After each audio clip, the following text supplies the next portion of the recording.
శ్రీమాత్రే నమః శ్రీ మహాసరస్వత్యే నమః. శుక్లాంబరధరం విష్ణుం శశివర్ణం చతుర్భుజం ప్రసన్నవదనం ధ్యాయేత్ సర్వవిఘ్నోపశాంతయే. వ్యాసాయ విష్ణురూపాయ వ్యాసరూపాయ విష్ణవే నమో వై బ్రహ్మణదే వాసిష్ఠాయ నమో నమః. శ్రీ మహాగణాధిపతయే నమః శ్రీ మహాసరస్వత్యే నమః. సోషల్ పోస్ట్ ఛానల్ ప్రేక్షకులకి నమస్కారం. ధర్మ సందేహాలు కార్యక్రమానికి స్వాగతం. మనం ఈ రోజున ధర్మ సందేహాలు కార్యక్రమంలో ఆదివారం ఉసిరికాయ ఎందుకు తినకూడదు, ఉసిరికాయ పచ్చడి కానీ ఉసిరికాయ కానీ ఎందుకు తినకూడదు, అలాగే మనం ఆరోగ్యంగా ఉండాలంటే వారం రోజుల్లో ఏ వారం నాడు ఏ పూజ చేయాలనే విషయం గురించి మనం ఈ రోజున తెలుసుకుందాం. ఆదివారం నాడు పూర్వకాలం నుంచి కూడా పెద్దలు చెప్తున్నారు ఆదివారం పూట ఉసిరికాయ తినకూడదు అని. అంటే మరి సోమవారం అన్ని రోజులు తింటున్నాం కదా, మరి ఆదివారం ఉసిరికాయ ఎందుకు తినకూడదు అంటే ఆదివారం సూర్యుడికి సంబంధించినటువంటి వారం. ఉసిరికాయలో ఉండే ఆమ్ల గుణం అనేది శుక్రుడికి సంబంధించింది. జాతక రీత్యా చూసినా కూడా సూర్యుడికి శుక్రుడికి పడదు, వాళ్ళిద్దరి మధ్య శత్రుత్వం ఉంది. కాబట్టి ఆ శత్రుత్వం కలిగినటువంటి విధానాన్ని మనం పాటించడం వల్ల మనకి కష్టాల పాలవుతాము.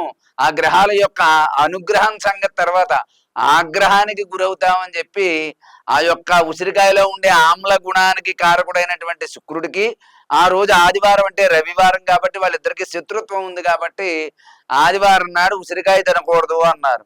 మరి సంపూర్ణ ఆయురారోగ్యాలు కావాలండి అంటే మనం ఏ రోజున ఏ విధానం పాటించాలో తెలుసుకుందాం.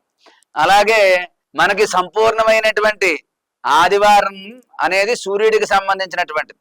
ఈ ఆదివారం నాడు కనుక మనం నియమాలు పాటించినట్లయితే ఆరోగ్యం భాస్కరాదిచ్చేతని చెప్పి ఆ సూర్యుడి యొక్క అనుగ్రహాన్ని పొందాలి తప్ప సూర్యుడి యొక్క ఆగ్రహాన్ని పొందకూడదు. సూర్యుడి యొక్క అనుగ్రహం ఉంటేనే మనకి ఆరోగ్యం సంపూర్ణంగా ఉంటుంది.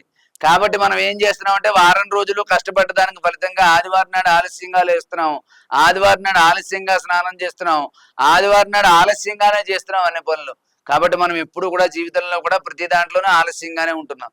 కాబట్టి ఎందుకంటే ఆదివారం నాడు ఎంత కష్టమైనా కూడా ముందుగానే లేచి సూర్య భగవానుడికి నమస్కారం చేసుకుని తల స్నానం చేసి ఆ సూర్యుడికి సంబంధించినటువంటి ఆదిత్య హృదయం చదువుకోవడం, అలాగే సూర్యుడికి సంబంధించినటువంటి గోధుమలు చేసినటువంటి పాయసాన్ని ఎవరికైనా పిల్లలకి పెట్టడం, అదే గోధుమలు ఎర్రని వస్త్రంలో వేసి బ్రాహ్మణులకి దానం చేయడం, అలాగే సూర్యుడికి ఇష్టమైనటువంటి బెల్లము బియ్యము పాలు కలిపినటువంటి క్షీరాన్నం పరమాన్నం తయారు చేసి సూర్యోదయం నాటికల్లా మనం స్నానం చేసి రెడీగా సిద్ధంగా ఉండి ఎర్రని పువ్వులతో సూర్య భగవాను ఆరాధించి ఆ క్షీరాన్నాన్ని నైవేద్యం పెట్టి ఆదివారం నాడు ఎటువంటి మాంసాహారము స్వీకరించకుండా సాత్విక ఆహారాన్ని భుజించి ఆదివారం నియమాలు పాటించినట్లయితే మనకి అనారోగ్య సమస్యలు అనేవి తగ్గిపోతాయి. ఎక్కువగా హాస్పిటల్కి వెళ్ళే పని ఉండదు.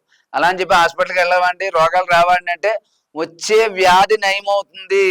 నీకు దీర్ఘకాలంగా ఉన్న వ్యాధులు ఇప్పుడు కూడా కర్మను ఎవరో తప్పించలేరు. ఒక్క విషయం, పూజల వల్ల ఉపవాసాల వల్ల మనం చేసే వార నియమాల వల్ల మన జీవితాలు మారిపోతాయి అంటే మారిపోవని చెప్పచ్చు, మారుతాయని చెప్పచ్చు. అంటే నీకు ఏదో పెద్ద కష్టం కలగబోతోంది, దాని నుంచి ఉపశమనం పొందడమే. దేవుడు రాసిన రాతను ఎవరూ తప్పించలేరు. కర్మానుసారేనా అని చెప్పి కర్మం అనుభవించవలసిందే. కానీ పూజలు వ్రతాలు ఎందుకంటే అంటే మనం ఎక్కడో పెద్ద వాహనం కింద పడి మరణించేటటువంటి మృత్యుభయాన్ని తొలగించుకోవడం కోసం అనేటువంటివన్నీ చేస్తే చిన్న కాలు దెబ్బతో సరిపోద్ది అనమాట. అంటే కర్మ తప్పదు, కానీ అది పెద్దది కాకుండా చిన్నది అవుతుంది. కాబట్టి ఇటువంటి సంపూర్ణ ఆయురారోగ్యాలు కలగాలంటే మన విధానంలోనూ మనం ఆదివారం నాడు చేసేటటువంటి కార్యక్రమాల్లోనూ అలాగే మనం తిండే ఆహార పదార్థాల్లో కూడా మనం చాలా జాగ్రత్తలు పాటించాలి. ఆదివారం నాడు సూర్య భగవాను ఆరాధించి గోధుమలు దానం చేయడం, ఆదిత్య హృదయం చదువుకోవడం, సూర్యోదయానికి ముందే లేచి సూర్య భగవానుడికి క్షీరాన్నం నివేద్యం చేయడం వల్ల ఓం ఆదిత్యాయ నమః, ఓం భాస్కరాయ నమః, ఓం మిత్రాయ నమః, ఓం రవయే నమః అనేటటువంటి ఆ సూర్యుడికి సంబంధించిన ప్రత్యేకమైన నామాల్ని చదువుకోవడం వల్ల మనకి సూర్య భగవానుడి యొక్క అనుగ్రహంతో సంపూర్ణ ఆయురారోగ్యాలు కలుగుతాయనడంలో ఏమాత్రం సందేహం లేదు.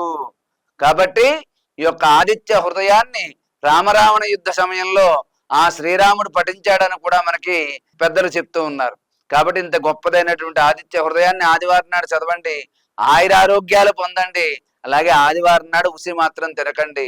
మీరందరూ కూడా సంపూర్ణ ఆయురారోగ్యాలతో ఉండాలని చెప్పి ఆశీర్వదిస్తూ సర్వే జనా సుఖినో భవంతు. స్వస్తి.